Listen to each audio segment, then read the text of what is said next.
जिल्हा आरोग्य अधिकारी डॉक्टर सचिन भायेकर, जिल्हा परिषद जळगाव यांनी जिल्हा नियोजन समितीमार्फत 4 कोटी रुपयाचा जो निधी औषधी खरेदीसाठी वापरण्यासाठी जिल्हा परिषदला दिलेला होता, त्या माध्यमातून त्यांनी अतिशय निकृष्ट दर्जाची बोगस आणि बनावट असलेली औषधी खरेदी केलेली आहे आणि अतिशय घृणास्पद आणि अतिशय संतापजनक बाब ही या जळगाव जिल्ह्यामध्ये घडलेली आहे की गरीब रुग्णांना जी औषधी उपलब्ध करून दिलेली आहे ती अतिशय निकृष्ट दर्जाची आहे।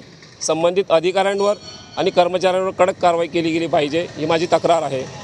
कुठल्या लोकांसंदर्भातल्या या औषधी आहे आणि कोणत्या औषधी आहे? याच्यामध्ये ग्लिमिपिराइड नावाची जी काही गोळी आहे, ग्लिमिपिराइड टॅबलेट, ही मधुमेही रुग्णांसाठी वापरली जाते। दुसरी आहे त्याच्यामध्ये पॅरासिटामॉल टॅबलेट आहे 500 mgची, ही एक गोळी अंगदुखी आणि तापासाठी जनरली वापरली जाते। डायसायक्लोमाइन हायड्रोक्लोराइड टॅबलेट ही माझ्या माहितीनुसार पोटदुखीसाठी वापरली जाते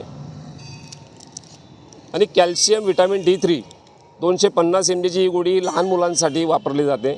या गोळ्यांचा याच्यामध्ये समावेश आहे। जळगाव जिल्ह्यातील किती केंद्रांवर या गोळ्या पोहोचवल्या गेल्या होत्या, काय सांगाल? 78 प्राथमिक आरोग्य केंद्र आणि 442 उपकेंद्रांमध्ये ही औषधी पोहोचवली गेली आणि तक्रारीनंतर ही औषधी संबंधित विभागाने परत बोलवली, पण अद्यापपर्यंत शासनाच्या नियमानुसार FDA अन्न औषध प्रशासन आणि NABL प्रमाणित असलेल्या लॅब त्यांच्यामार्फत सदर औषधांची तपासणी न करताना परस्पर यांनी संबंधित पुरवठादाराकडून आलेली औषधी जशीच्या तशी संबंधित प्राथमिक आरोग्य केंद्र आणि उपकेंद्रांना वापरासाठी दिली।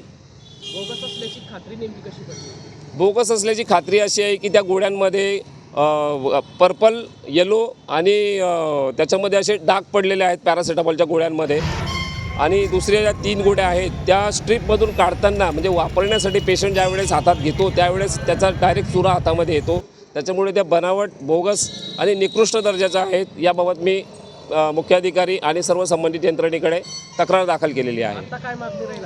संबंधित अधिकाऱ्यांवर कडक कारवाई झाली पाहिजे, त्यांच्यावर निलंबनाची आणि बडतर्फीची कारवाई करावी, ही माझी तक्रार आहे। रुग्णांच्या जीवाशी खेळ आहे का?